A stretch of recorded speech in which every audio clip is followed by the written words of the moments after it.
안녕하세요. 공인중개사 시험을 과목별로 정리하는 시간, 시니어를 위한 공인중개사 마스터입니다. 이 민법을 공부하다 보면 소유권과 또 점유권, 또 전세, 매매, 임대와 같은 참 다양한 내용이 나오는데요. 이런 내용은 사실 우리가 살면서 실제로 누구나 겪을 수 있는 일이기 때문에 이해가 훨씬 더 쉽다고 합니다. 또 민법을 잘 공부하면요, 법률 상식도 높아지고 상식도 풍부해진다고 하는데요. 게다가 2차 과목인 공시법과도 중복되는 부분들이 있으니까요. 지금 잘 공부해 두시면 2차 시험도 훨씬 수월하게 준비하실 수 있을 것 같습니다. 그럼 김영석 교수님의 강의 청해 듣도록 할게요. 박수로 맞아주세요.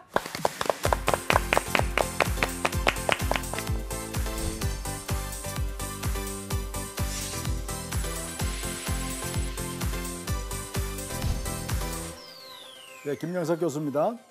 이번 시간에는 협의의 무권대리를 상세하게 좀 보도록 하겠습니다. 자, 무권대리 중에서 표현대리라고 볼 수 있는 특별한 사정이 존재하지 않는다. 그러면 이것을 우리는 협의의 무권대리라고 한다 이러겠죠. 그래서 협의란 말은 좁은 의미다 이렇게 써요, 그죠? 자, 이때 무권대리 행위를 유동적 무효로 하고, 자, 이 부분은 알아두셔야 돼요. 이걸 우리는 무권대리 행위의 효과라 그래요. 이렇게. 자, 대리권 없이 대리인이 상대방과 거래행위, 매매계약을 했다고 해보세요. 그 매매계약의 행위는 무효인데 이 무효는 유동적이다라는 말을 썼어요. 그죠? 이 유동적이란 말은 아직 확정되지 않았다라는 뜻이에요. 그래서 다른 말로 쓴다면 불확정적인 상태로서의 무효다. 이렇게 보시면 되겠죠. 그래서 무권대리 행위의 효과는 유동적 무효 상태이다. 자, 이때 본인에게는 자, 어떠한 제도가 만들어지냐 하면 본인에게는 추인권이나 추인 거절권이 인정된다.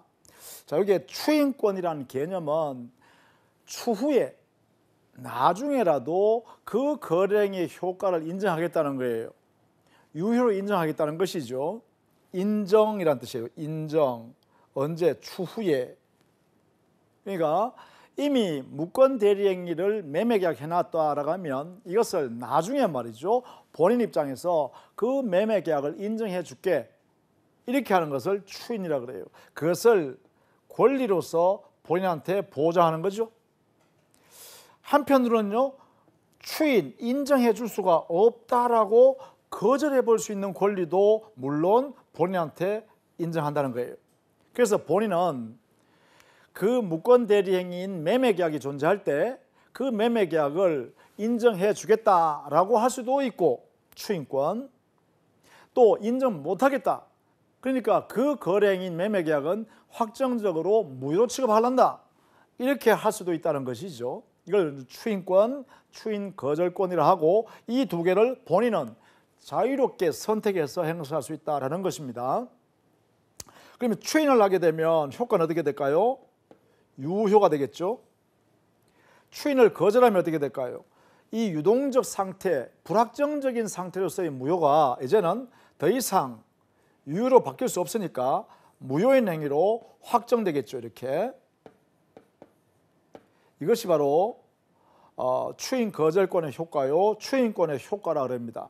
다만 우리 민법에는요, 이 추인권 행사했을 때 과거에 무권 대리 행위인 매매계약을 할 때부터 유효한 것으로 인정하는 거예요. 그래서 이걸 우리가 뭐하냐면 처음부터 유효다 이렇게 되게 되는데, 이 처음부터라는 말을 민법적 용어로서는, 즉 법률에서 말하는 용어로서는요, 소급하여 유효다 이렇게 표현해요. 그래서 처음부터 유효가 된다, 이것을 우리는 이렇게 되겠죠. 소급하여 유효가 된다 이렇게 표현하겠죠. 그죠?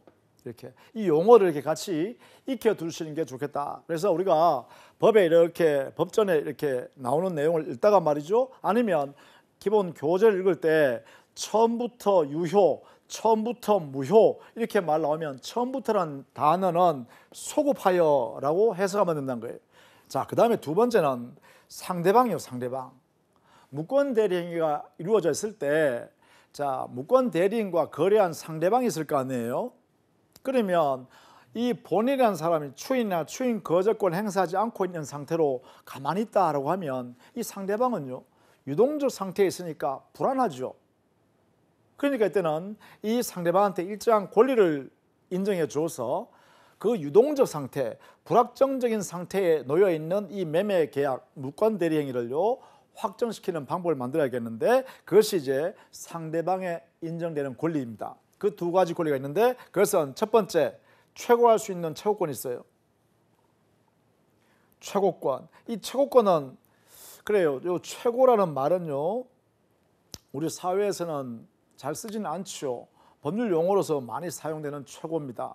최고란 것은 뭐냐면 이미 정해져 있는 내용에 대해서 이 내용을 당신의 어떤 의도를 가지고 있는가라고 상대방한테 촉구하는 거예요. 촉구. 그래요. 촉구라는 단어를 쓰면 되겠네. 그죠? 그러니까 촉구해 보는 거예요. 즉 다른 말로 하면 여기서 상대방이라는 것은 무권 대리행위의 상대방을 말하고, 그 상대방은 본인한테요. 본인은 추인할 수도 있고 추인을 거절할 수도 있잖아요. 그러니까 본인한테 무권 대리행위로서 당신의 재산을 지금 거래해 놨는데 당신은 추인 인정할래 말래 이렇게 물어보는 거예요. 이 권리를 어느 걸 행사할 것이냐 물어보는 거죠. 이것을 촉구하는 거예요. 그걸 우리는 최고권이라 한다. 그래서 상대방은 최고할 수 있어요. 누구한테 하는 거죠? 본인한테요. 왜냐하면 본인이 이 무효인 유동적 상태의 무효 상태를 유효로 만들거나 무효로 만드는 권리를 가지고 있잖아요. 그러니까 상대방이 본인한테 당신 의사 어떻습니까? 인정해 주겠습니까? 아니면 무효로 취급해 버릴 것입니까? 이렇게 물어보는 것을 우리는 최고권이라 한다. 이렇게요. 따라서 최고권 누구한테 한다? 본인에게 최고한다. 대답해 줄 수 있는 사람은 본인밖에 없잖아요.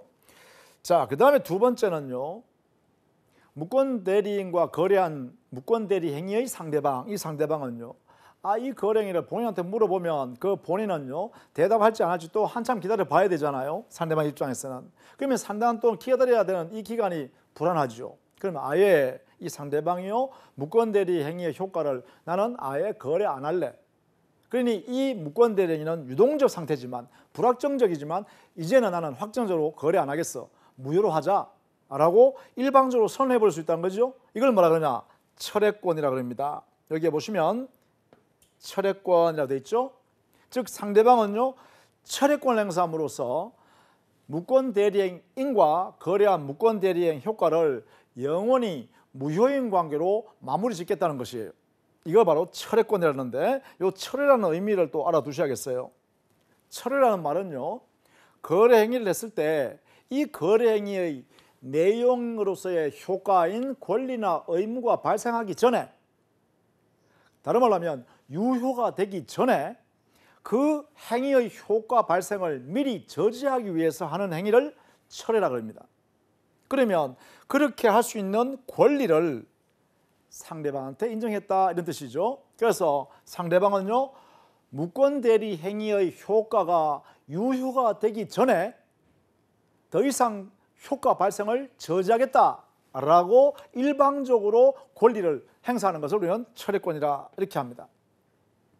그러면 상대방은 두 가지의 권리를 가지고 있어요. 하나는 본인한테 당신 추인해 줄 겁니까 말 겁니까 이렇게 물어볼 수 있는 권리, 최고권이 있죠. 두 번째는요.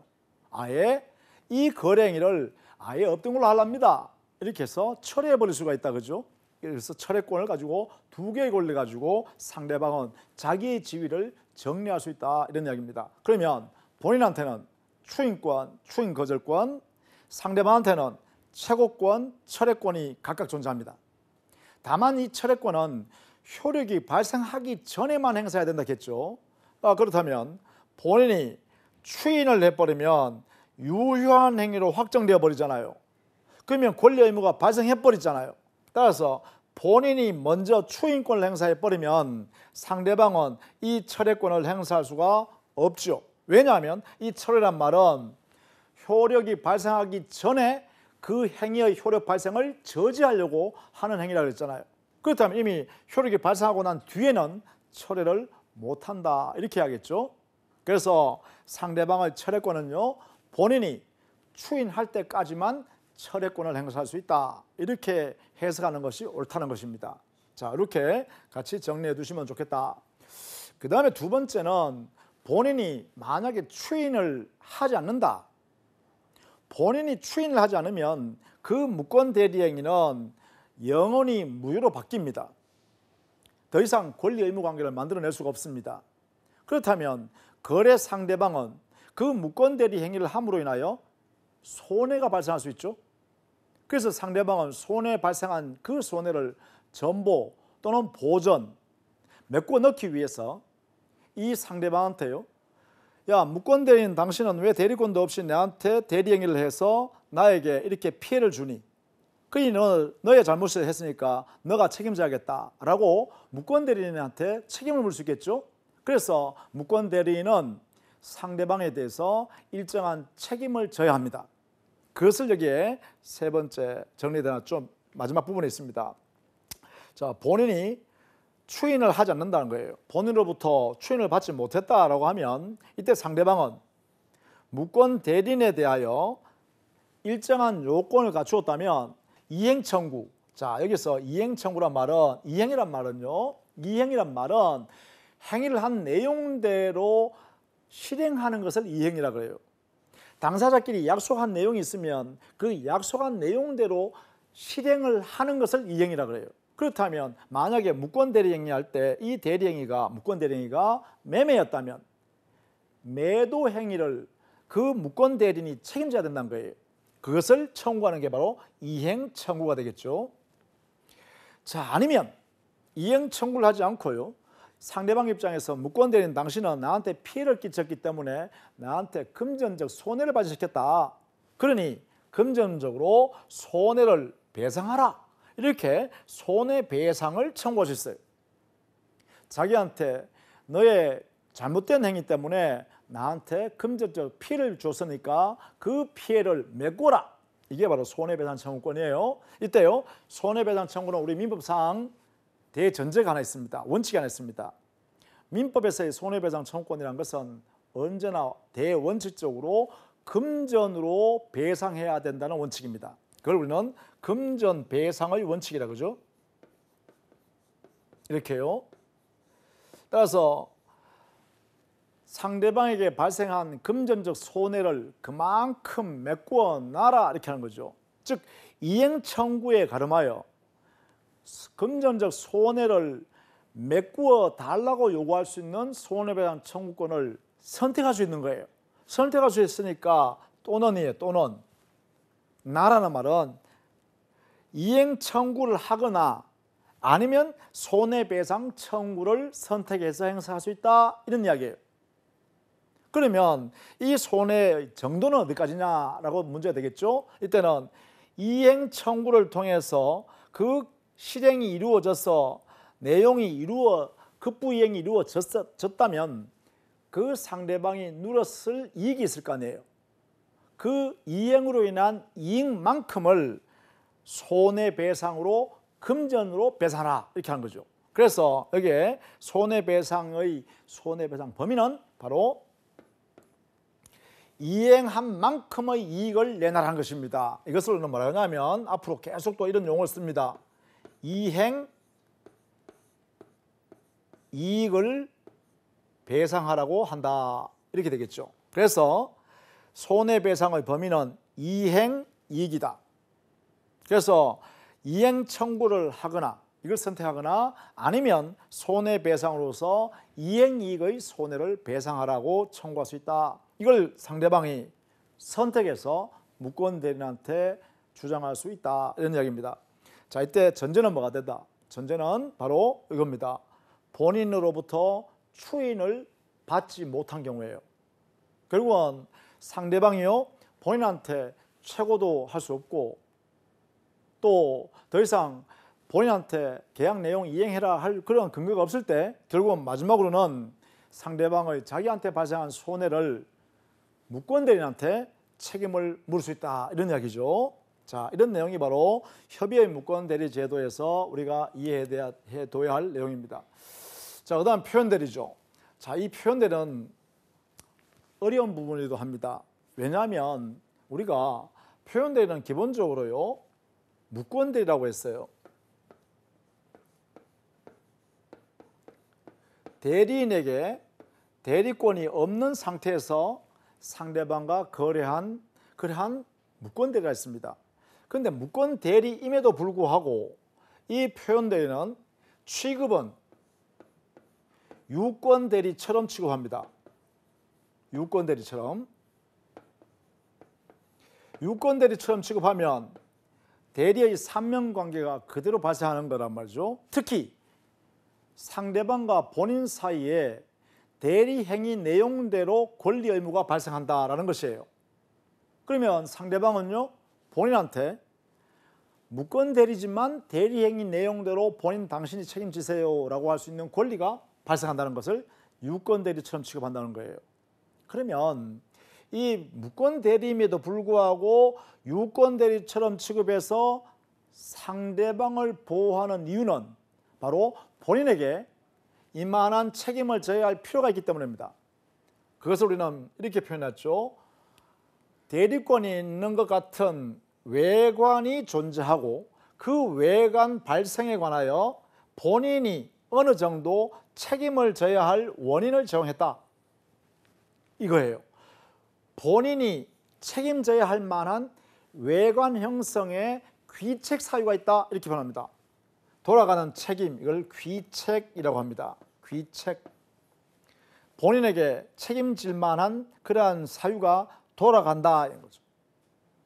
귀속된다 이 말이죠. 그래서 이 본인한테 유권 대리처럼 계약 내용대로 당신 의무 이행하세요라고 할 수 있는 권리가 상대방한테 발생해요. 그러면 표현 대리는 누구를 보호하는 제도냐? 이것은요, 오로지 상대방을 보호하는 제도예요. 즉 표현 대리행위, 대리행위의 상대방을 보호하기 위해서 만든 제도예요. 이것은요. 그래서 여기 보시면 상대방을 보호하는 제도다. 이게 첫 번째예요. 대단히 중요한 말이에요. 그러면 표현 대리의 내용대로 본인 당신이 책임지세요라는 것은 상대방을 보호하는 제도로서의 표현 대리이기 때문에 이 상대방만 주장할 수 있습니다. 이것도 꼭 알아두셔야 돼요. 상대방만이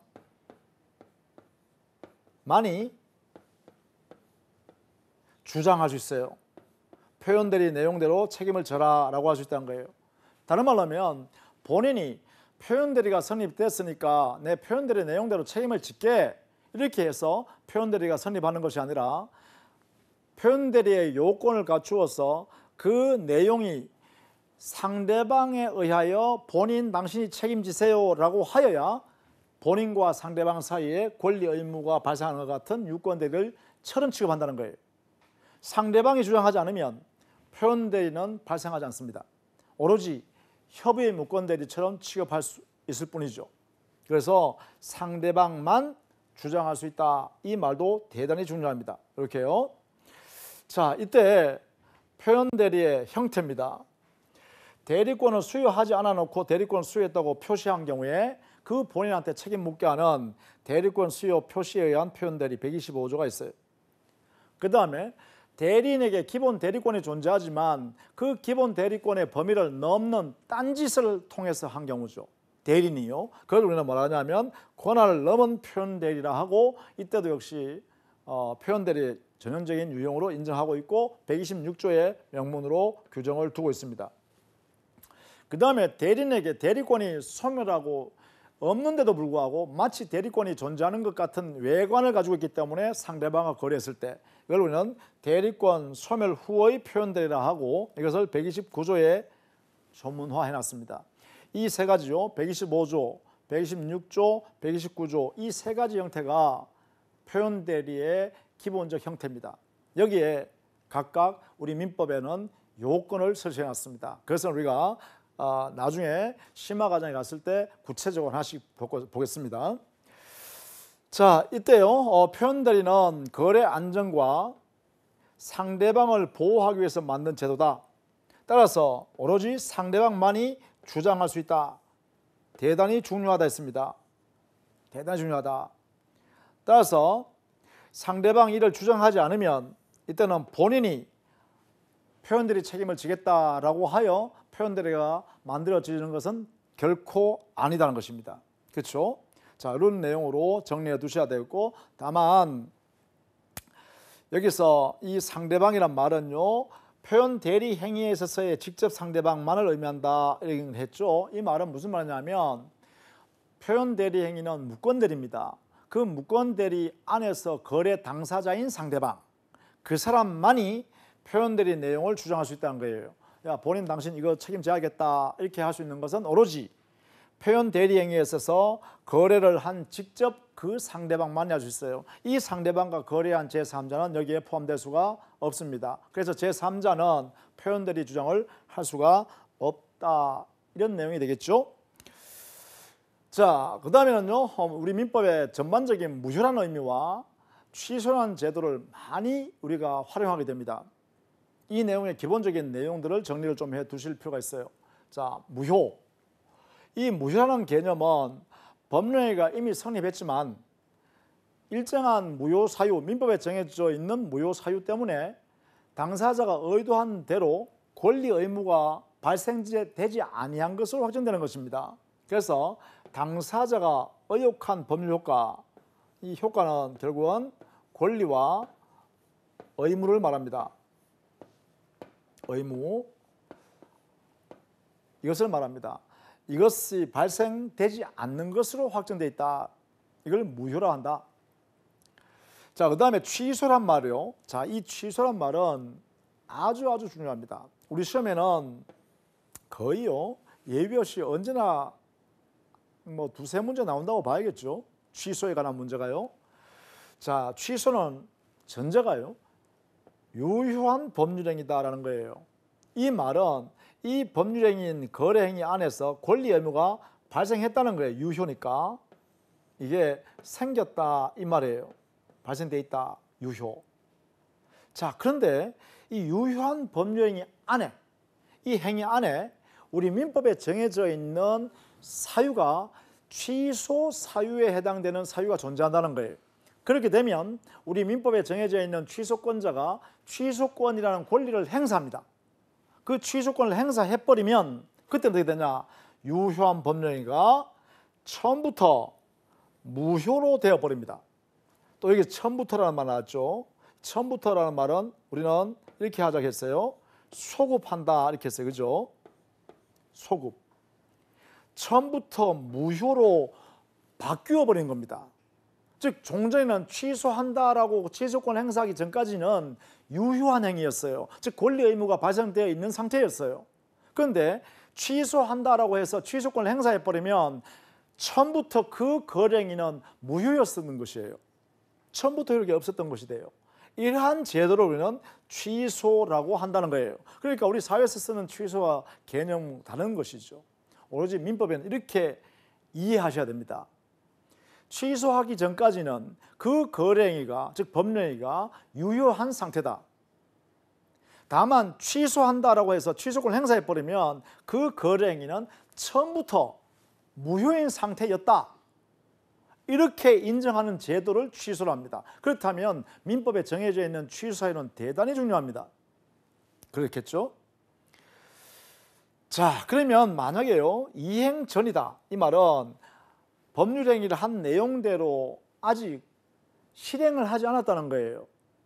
실행하기 전이라면 무효나 취소가 되어버리면 역시 무효가 확정되는 것이 똑같죠. 그러니까 무효라는 것은 이행할 필요가 없는 거죠. 이게요. 즉 급부이행, 약속한 내용대로 행위를 하지 않아도 된다는 거죠.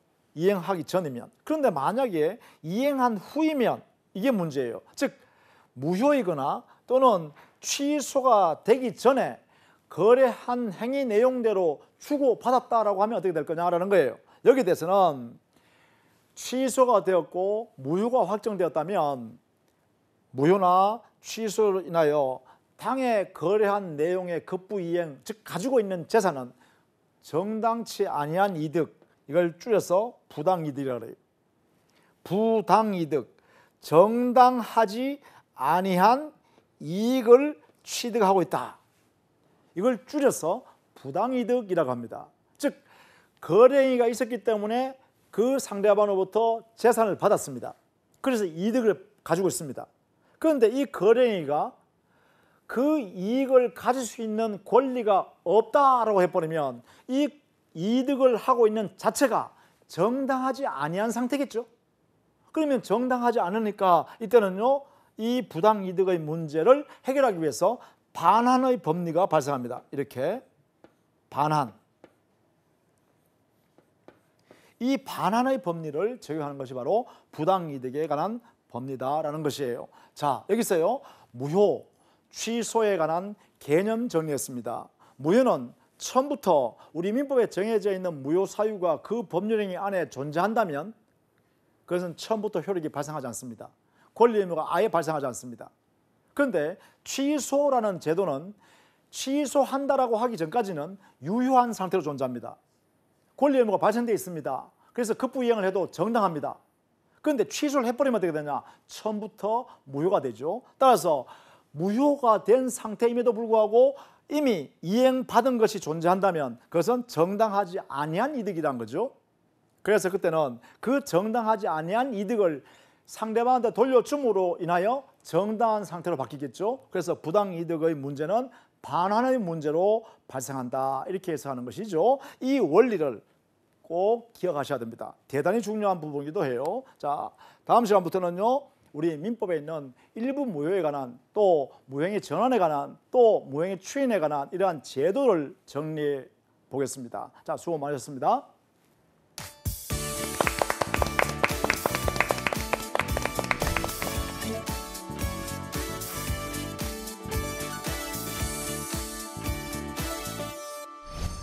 네, 김영석 교수님의 열띤 강의 잘 들었습니다. 오늘은 협의의 무권 대리, 또 표현 대리까지 알아봤고요. 그 다음에 무효와 취소에 대한 정의까지 살펴봤는데요. 지금은 기초 부분이기 때문에 무조건 외우기보다는 이해를 하시는 게 더 좋을 것 같습니다. 오늘 강의 다시 보고 싶으신 분들은요. 유튜브나 한국직업방송 홈페이지에서 다시 보실 수 있습니다.